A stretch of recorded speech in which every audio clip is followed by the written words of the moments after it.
Hey, what's up, everybody? It's your man, the big O, Omari Salisbury, right here for another edition of the Africatown Morning Update Show, coming to you from Black Dot Underground. Today is Thursday, April 9th, 2020. We got a great show lined up for you today. In studio, our top-notch producer, Acacia Iyana. We're discussing a few things today, including politics, as well as a new campaign that started yesterday against building a new women's prison here in the state. Then we have a segment from Trae Holiday. She sat down with everybody's favorite therapist, Ashley McGirt. Got some tips on how you can salvage your mental health or even help grow your mental health during this COVID time and time of crisis or non-crisis, depending on your perspective. But let's jump right into it. Acacia, I know that you're a little bit heartbroken today, maybe. Your favorite candidate, Mr. Bernie Sanders, announced yesterday. I'm kind of confused. Did he drop out? He's not dropping out. He's still in the race. He's still on the ballot. What's going on? Yeah, thank you for that introduction. So for people who don't know, Bernie Sanders has suspended his campaign. And what that means is that he's not going to be doing rallies or active efforts towards campaigning. All those efforts are actually going to go towards COVID-19 help and organizing around that instead. However, he is still on the ballot. So although Joe Biden is currently has a lead on him in terms of delegates, there's still some primaries that have been delayed because of COVID-19 and are scheduled to happen coming in May and June. And so he is still on the ballot for those primaries. But why would he still be on it? So he came out on the video. Matter of fact, let's take a look at some of the video. He made a video statement yesterday.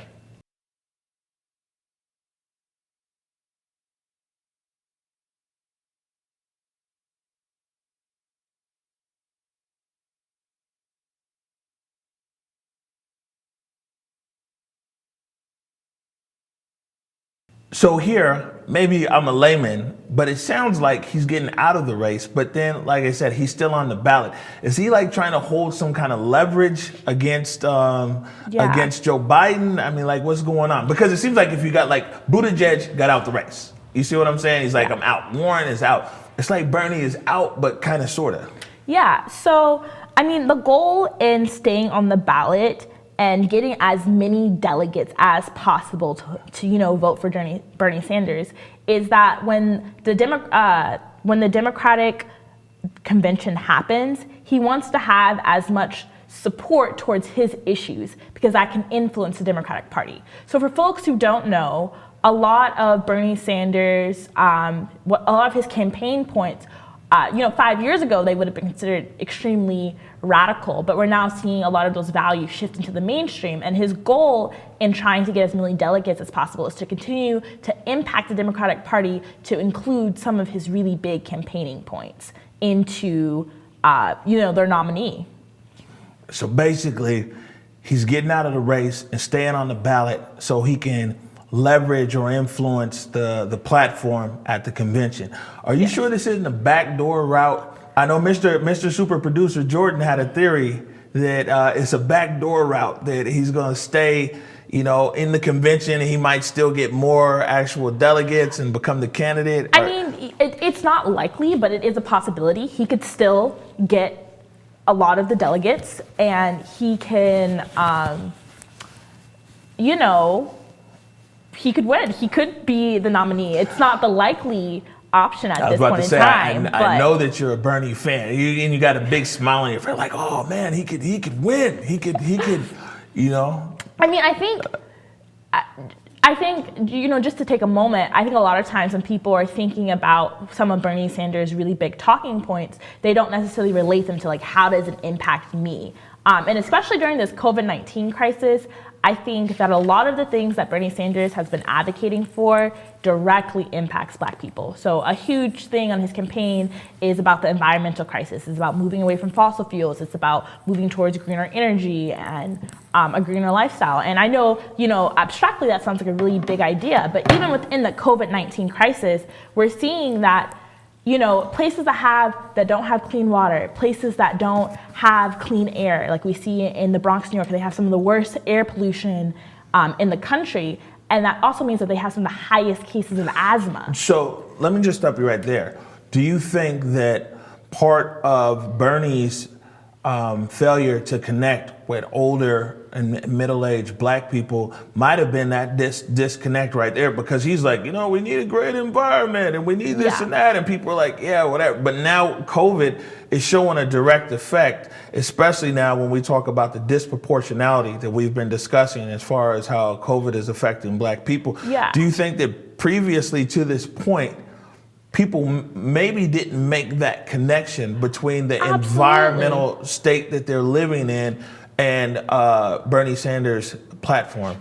Yeah, absolutely. I think that, Sanders' campaign didn't do a really great job about taking some of his really big issues and making them everyday for some of his constituents.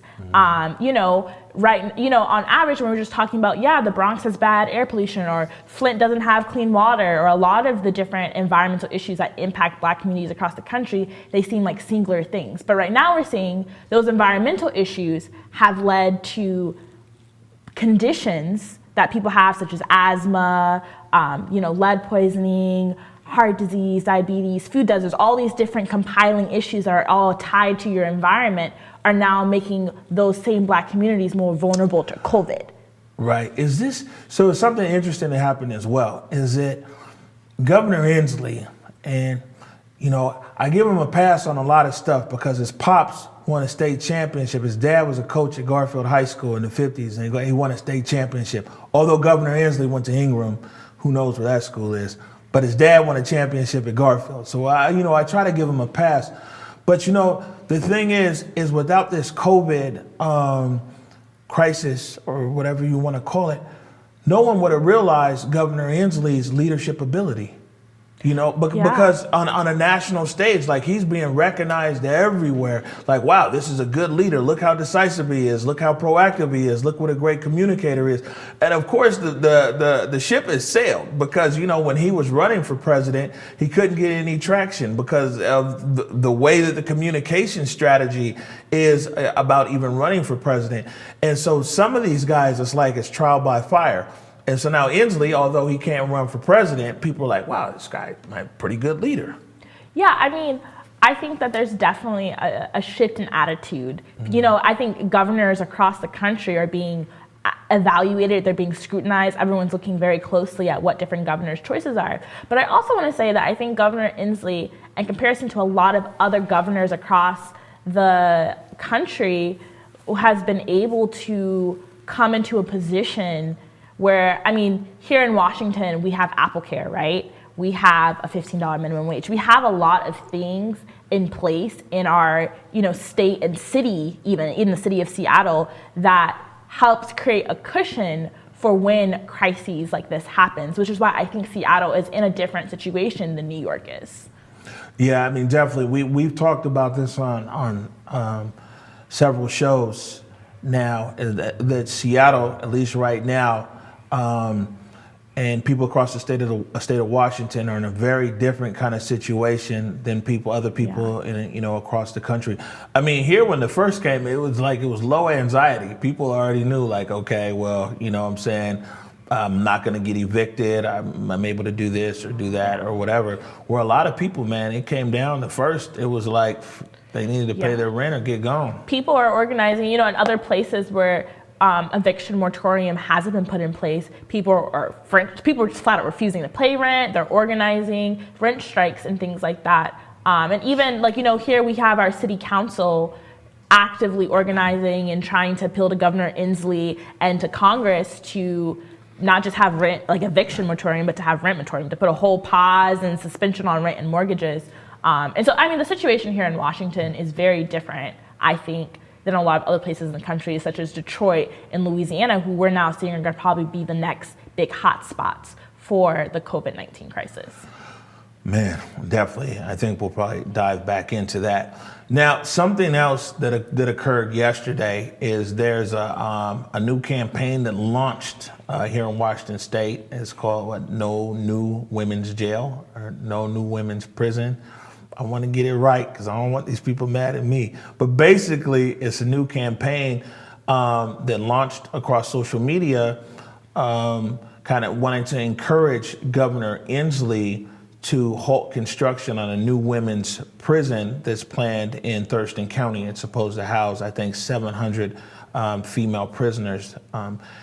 A lot of big names have already gotten involved in this. So locally, some of the usual suspects in a good way that you would expect on this issue, like Nikita Oliver, who you interviewed a few weeks ago about the early release of prisoners and inmates in juvenile detention and federal detention in King County Jail and DOC. She's joined this campaign for no new women's prison, but who else has joined the campaign? Yeah, so yesterday, Angela Davis, who is a scholar, she's a professor, she's a former Black Panther, and was a part of the Communist Party in the 60s and 70s, she made a video urging Governor Inslee to, halt construction on this jail. If we can go ahead and play that video. We don't need any new women's prisons. As a matter of fact, we don't need any new prisons at all, certainly not in response to overcrowding. Overcrowding can be dealt with by releasing people from existing prisons. As the world engages in social distancing, people in prison are telling us that they are now under death sentences. The vast majority of women in prison suffered gender violence before they were admitted, and they continue to be targets of violence inside. Black women represent 4% of Washington State's population, but 18% of those in prison. To Governor Inslee, stop investing in racism. Stop criminalizing women, men, gender nonconforming people, especially people of color. Redirect resources to housing, healthcare, education, and childcare. All right, so people my age definitely know who Angela Davis is, but for other people who might be tuning in, who aren't quite tuned in, who is Angela Davis, and why is this video impactful? Why does it make it impactful that she made a video? Yeah, so Angela Davis, in her younger years, she was a Black Panther. Now she's a professor at one of the University of California schools, and since the 60s and 70s, she's been an abolitionist. She's been actively working and advocating in prisons and to specifically kind of advocate for the ways in which Black people are disproportionately impacted by incarceration. And so, in the video, she's bringing not just her academic expertise, but her long history of activism to bring attention to this new jail that's being built here in Washington. So some people probably need to be in jail.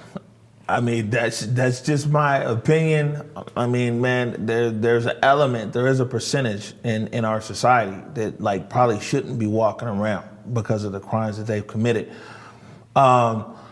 So are they saying that no one should go to jail, or are they saying that instead of building jails that, that investment should be put into resources to keep people from reaching the point where they need to be incarcerated? Or are they saying that people who are currently in jail, maybe instead of just incarceration, there should also be rehabilitation, so when they get out, it lowers their recidivism. The reentry? Yeah, I got you. The getting locked back up rate. Well, I just want to preface and say that, I'm still learning a lot about abolitionists. And that's an interesting term because, I think the average person, when they hear abolitionists, you're thinking, 100 plus years ago, and people who worked in slavery. Yeah. But what's the modern use of the term? Abolitionist refers to someone who wants to end the prison industrial complex altogether. Abolitionists, to my understanding, they do not believe in prisons at all. And they believe that, the truth is, in, the viewpoint of an abolitionist is that prisons do far more harm to vulnerable communities than they do any good. A lot of times prisons don't even actively protect people who commit harm. There's tons of people who have committed crimes and harmed people who aren't in prison and are still in society. And abolitionists believe that it is a community's responsibility to rehabilitate and hold the folks who do harm in their community accountable. And so, I mean, it's a very different mindset. There's lots of writings, and it's a whole kind of different way of it sounds like it's shifting. actually a movement, just like the abolitionist movement Yeah, for previously sure in it American is. history. Okay. For sure. And I mean, so I think the other part of this is in recent years, Michelle Alexander, she wrote her book, The New Jim Crow, where she talks about how the legacy of Jim Crow is directly impacts and shape our current prison and jail system. And then we have Ava DuVernay's film 13 that she released that talks about the prison system and the bail system and things like that. And so even in our popular culture, we're starting to have more conversations and more dialogues on a mainstream platform about why prison is unethical and what makes it dangerous for people. Man. So basically, we're really learning a lot here, because I'm in the seat over here like the know-it-all, but I'm not scared to say when I'm learning something new. So thank you, Acacia. You gonna stick with us for another segment? Yeah. Okay, we're going to take a short break right now. When we come back, we want to jump back onto the topic of the disproportionality on the impacts of COVID amongst Black folks like ourselves, but also the Native American community. This is the Morning Update Show right here on the Africatown Media Network.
Welcome back to the Morning Update Show right here on the Africatown Media Network.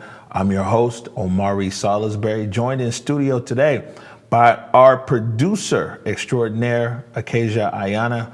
Had an ongoing discussion earlier about Bernie Sanders dropping out of the race, and also former Black Panther, Angela Davis, weighing in on a local issue about the new women's prison that's being constructed in Thurston County. Wanted to come back and kind of toss the conversation a bit back to ongoing discussion about the disproportion around Black people and people of color that are coming down with COVID-19 and actually dying of COVID-19. There's a few interesting things yesterday. Governor Cuomo kind of put a human face on the issue around poverty and disproportion. So we'll roll that clip. Why are more African Americans and Latinos affected? We're seeing this around the country.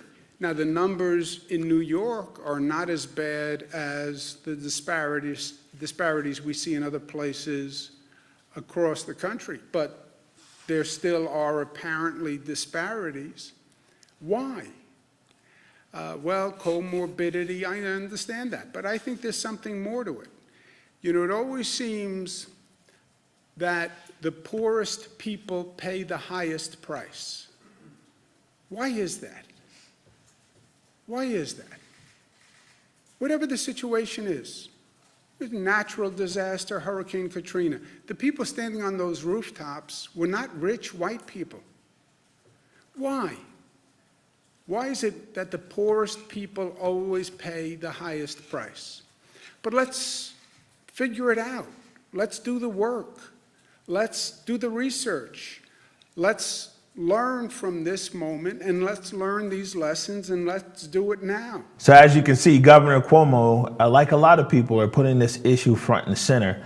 But I think that putting it front and center is like, yeah, acknowledging there's a problem, but it's like, how do we find solutions? I saw in the briefing yesterday, and there's supposed to be another briefing today. A briefing today, the Surgeon General and a bunch of other people are supposed to talk about an initiative that they're going to have, and we'll see how that goes.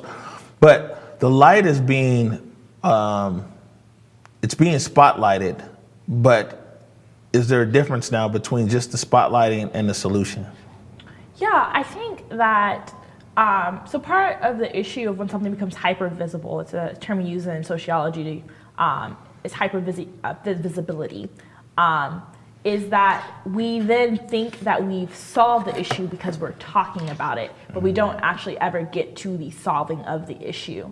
And I guess my concern is that as people are talking about how, Black people, Indigenous people, Hispanic folk are all being disproportionately impacted by the COVID-19 crisis, it's happening on so many different fronts. And we have to remember that we're gonna have to be, organizing and addressing so many different types of issues because everyone's being impacted in different types of ways.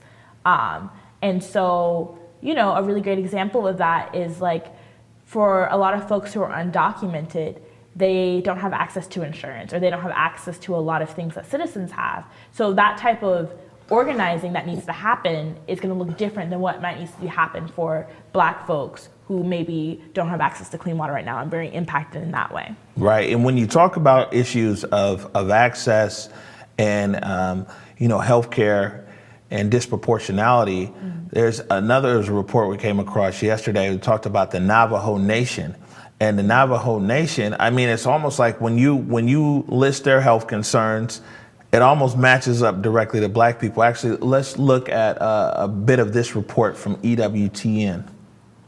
COVID-19 knows no bounds, and some of the most vulnerable to the coronavirus are Native Americans. The president of the Navajo Nation, which covers ground in Arizona and New Mexico, says COVID-19 cases and deaths are growing at a very alarming rate. Correspondent Mark Irons joins us now. Mark? Tracy, according to a study from the Centers for Disease Control and Prevention, a high death rate among Native Americans from the 2009 H1N1 virus was largely because of health issues prevalent in Native communities like diabetes, heart disease, and asthma. Now, those concerns remain today in a part of the country where the Catholic Church is stepping in to help those in need.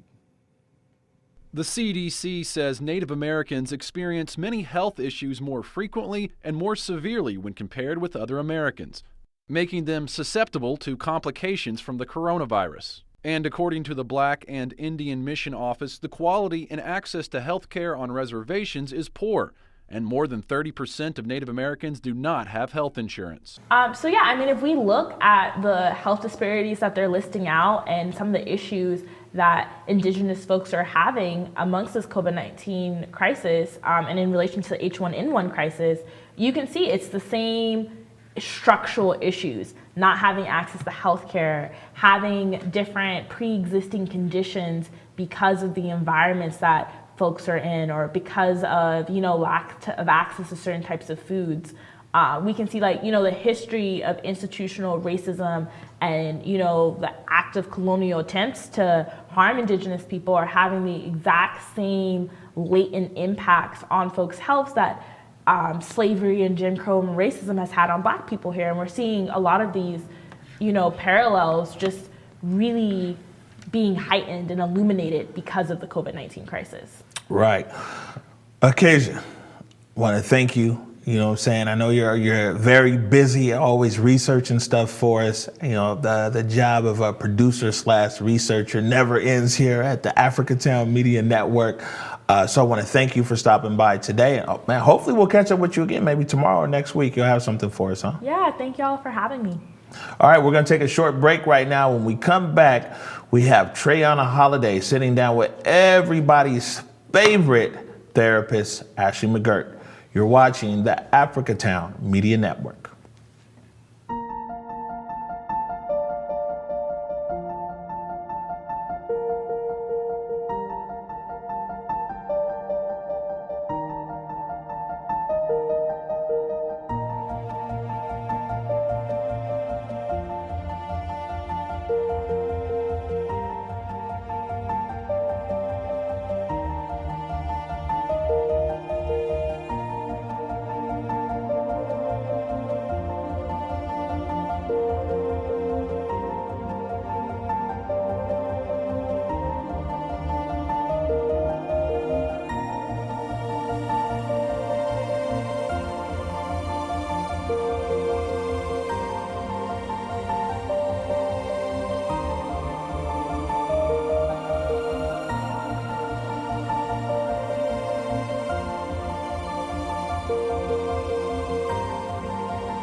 Welcome back to the Morning Update Show. My name is Omari Salisbury. Today is Thursday, April 9th, 2020. So earlier today, my colleague Trae Holiday caught up with everybody's favorite therapist, Ashley McGirt, to get some advice about how we can deal or manage our mental health during the COVID crisis. It's a lot of people that say, well, since you have this free time, you should be building an empire. And there's other people that say, well, you know what? You should maybe guard your mental health first. And so there's some polarization in our community. So Trae talked to Ashley and talked to her about some tips on how we can all get through COVID without losing our minds, literally.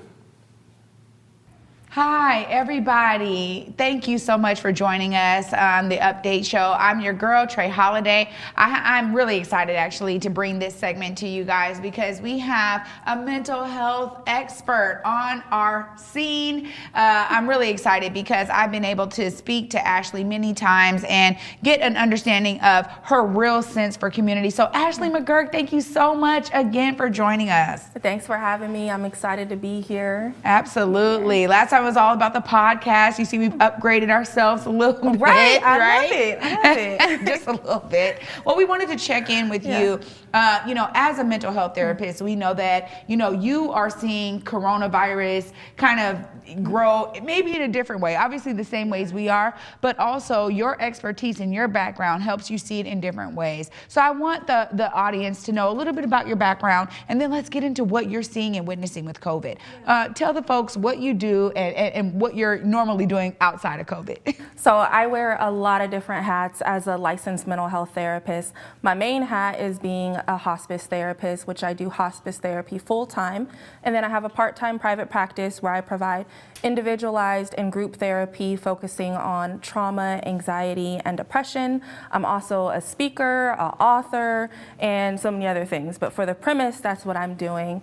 And I actually found out about coronavirus before it hit the media, before we actually knew what was happening.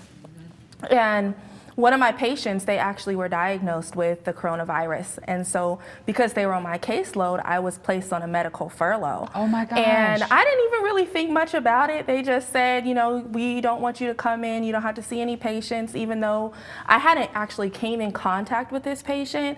But everyone who was, assigned to this patient got put on a medical furlough. Wow. My first question was, am I going to get paid? Right. And once they said I'm still going to get paid, I'm like, okay. So my mind went to vacation mode. People who know me know that I travel a lot. The book that I wrote is called I Tried to Travel It Away, Mental Health Tips for Travelers.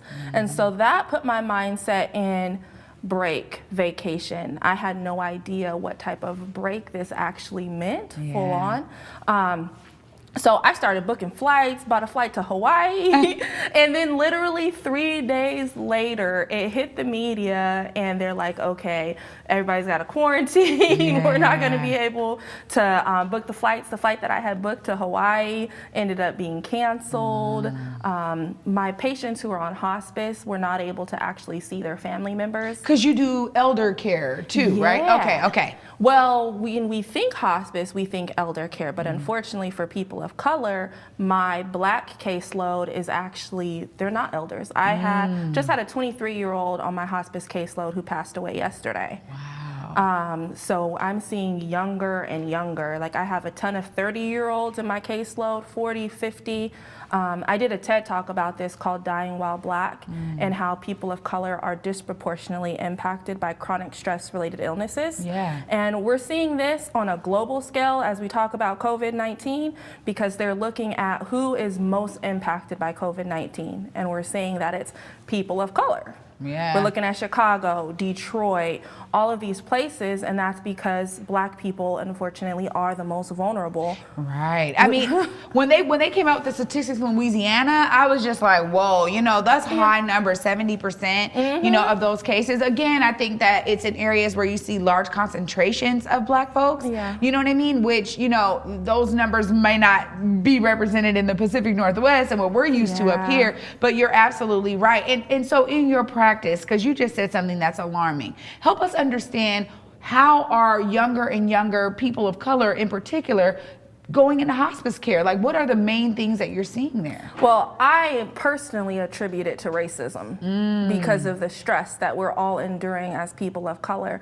We're living in such a toxic stress environment where we take that stress onto our bodies, and we're resilient people, so we're powering through. We're not taking the time to go to therapy or listen to our bodies. And then we have things like chronic heart failure, strokes. My grandmother passed from a stroke at 62. My uncle died from a heart attack at 54. So these are extremely young ages that I'm seeing in my own family, that I'm seeing in other families. And when I look at it, they all look like me. They're Black individuals. And so there's something extremely wrong in our country and in our healthcare system. But it's not just limited to America, because we see this in places like South Africa, the UK, even Canada, where they have universal healthcare. So this is not limited to a Black American thing. It is a global thing that's impacting Black people.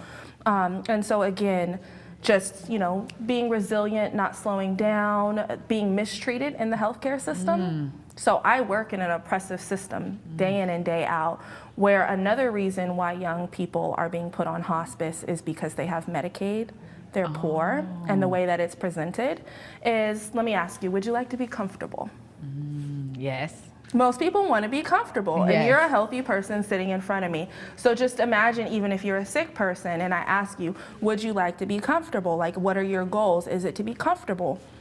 And so as a healthcare provider, which is really messed up, some things that occurs is they will ask you, do you want to be comfortable? And then they will put you on hospice. And when you're on hospice, you no longer receive aggressive treatments. So you're not going to chemotherapy, you're not going out and you're getting things to prolong or save your life. We're just keeping you comfortable.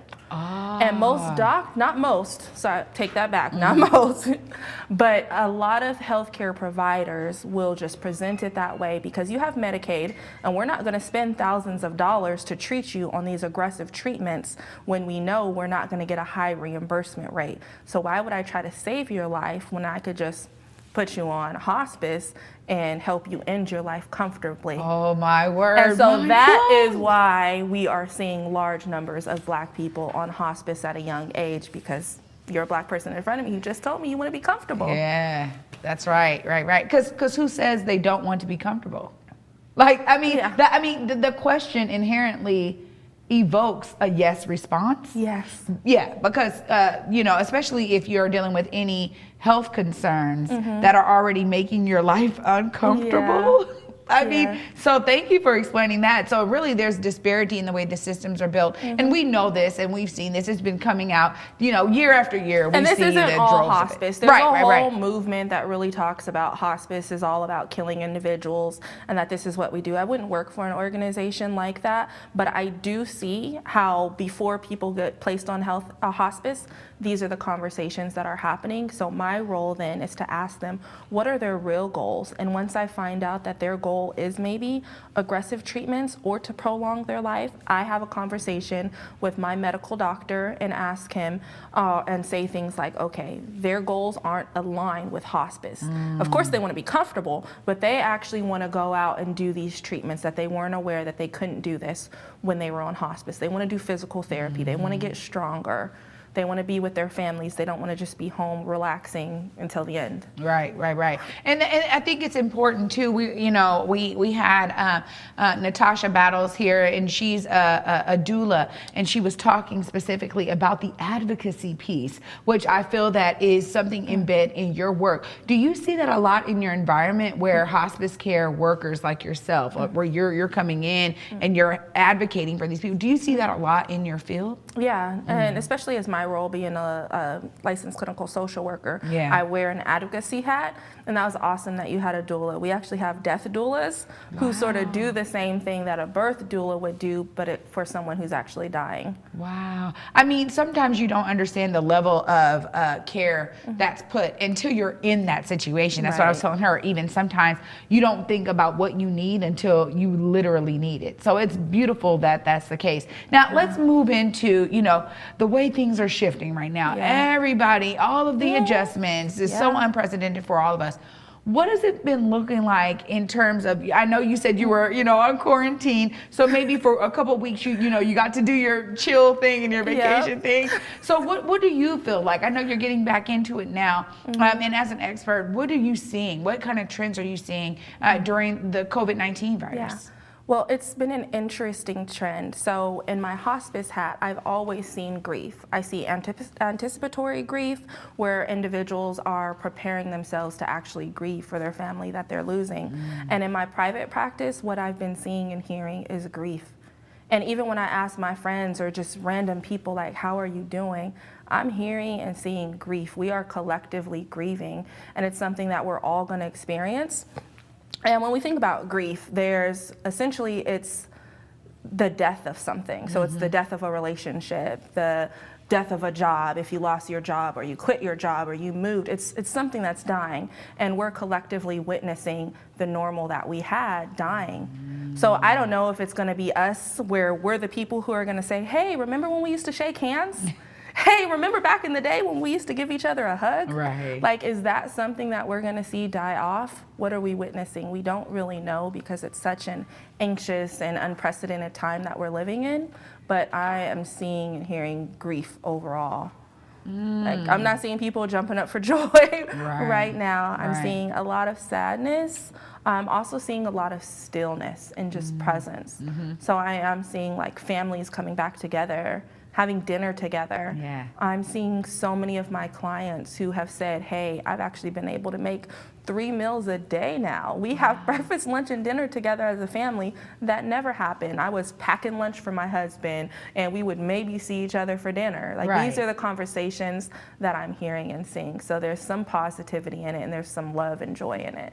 So really, it's hitting. I guess it's hitting across the spectrum in terms of how people are dealing with it and how people are just trying to adjust to move forward. Right. I think there's such a large discourse happening in across the world at this point, because it's happening all over the world, in terms of all of the adjustments that we have to make. Right. And people are like, okay, well, let me get used to being a teacher at home with my kid. Like, let me get let me day in. And that's one of the things that I love, is that resilience piece, right? And so as a mental health expert, what are some great tips that folks can be doing right now to keep themselves in that positive mental health space, and staying atop and afloat during a time like this, like you just described, is really full of grief? How do people really deal with that and push on?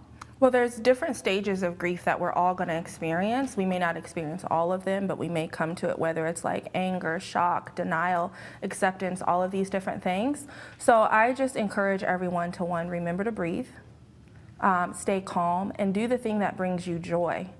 And even if that's sitting back watching Netflix, chilling with your family, playing Monopoly, playing board games, or if to you it's starting the business that you always said you were going to do, writing that book, listening to podcasts, I encourage you to surround yourself with individuals who bring you joy, virtually, of course. But your friend who always makes you laugh, or someone who tells funny jokes or just brightens your spirit. It's important to really surround yourself around good people. Listen to positive, uplifting music, whether it's gospel music, jazz, hip, whatever it is that lifts your spirit, do that, play that, because we have to really encourage ourselves and encourage each other. Are you familiar with the parable of spoons? No. It's a fascinating story that I feel like really tells what's going on right now. Basically, this man asks God, what is heaven and hell like? And so he says, you want to see? He takes him to a room that there's like right here in front of us, a table with a bowl, and there's food, and there's these long spoons, and individuals, they have these long spoons that are longer than their arm, and they can't reach back and bring it to feed themselves, so they're struggling and they're starving, and they're looking at one another famished. And so then he takes them to another room, same table set up, and there's these spoons, the same exact long spoons, but the individuals in that room are turning and feeding one another, and they're plump and they're nourished and they're eating this good food. So the parable of spoons really reminds me of where we're at right now. We can struggle trying to feed ourselves, or we can look to one another. Hey, you got toilet paper? I have toilet paper. I got some Clorox wipes, you got hand sanitizer? We can help one another. So I feel like we're living in the parable of spoons. Ashley, that gave me the goosies. That's a good one. I'll definitely take that with me. I just wanted, before we end here, I just have to ask, because you mentioned, the posts out here, and doing nothing. Yeah. I heard that one post you put out on social media to tell people to do nothing. It gave you a bunch of response. Let's talk about that post before we end here. Yeah, I had over 4,000 people hit me up on Instagram, just likes. I got a lot of hate mail. Some people basically saying, idle hands are the devil's workshop. Why are you telling people not to do nothing? You're a licensed therapist. You're supposed to be better than that. I had to block so many people. Yeah. And one, if you read my post, I didn't say do nothing. I said I've been doing nothing. And you just heard me list off, I'm a hospice therapist. I got my own private practice. I speak. I'm an author. I was doing a lot. So I've taken this time to be still and not do anything. I wasn't even taking new clients, but that's me personally. If you want to work yourself and do all of that stuff during this time, that's fine, but don't shame others. Right. Because what I'm seeing right now is if you're not doing this, you didn't really have the time, you just were lazy or you were unproductive, and now you've got all this time and you're still not doing anything. oh, well, let those people do whatever they want to do. Yeah. Like, why is it your business what they're doing? Why is it your business if I don't want to do anything? So it's just crazy to see how that particular post blew up and how much hate mail I received, but I received more love than any of the hate that I received on that post. Yeah, I think that your post really echoed a lot of sentiments that people are experiencing at home, right? I mean, like you just said, some of this is really about getting back to the basics, right? Okay, let me be with my family. Let me, you know, hey, I'm going to sit at the table. We're going to eat dinner. You know, I'm going to do the things that we're supposed to be doing. And so I love that. How do people contact you if people are looking for your services? I know you had stopped for a minute. You've kind of opened them back up. How do people find you and reach out if they have more questions or want to seek your services? So you can find me on Instagram. At Therapy with Ash, or my website, www.ashleymcgirt.com. Pretty responsive unless you come at me crazy, blocking. But no, just hit me up, Therapy with Ash. Oh, awesome. Ashley McGirt. Oh, thank you so much. Once again, killing it in the game. I so appreciate you giving us some time. And you guys heard it right here. You know, Ashley is giving you guys some great tips. These are things that you guys can do at home, keeping your minds secure and sound. We want to make sure that your home is just as secure as ours. And with that, I'm your girl, Trae Holiday. Thank you so much for watching. Thanks for that, Trae Iyana. It's a good piece there. And of course, thank you to Ashley McGirt, our favorite therapist. She's always dropping gems for free, by the way.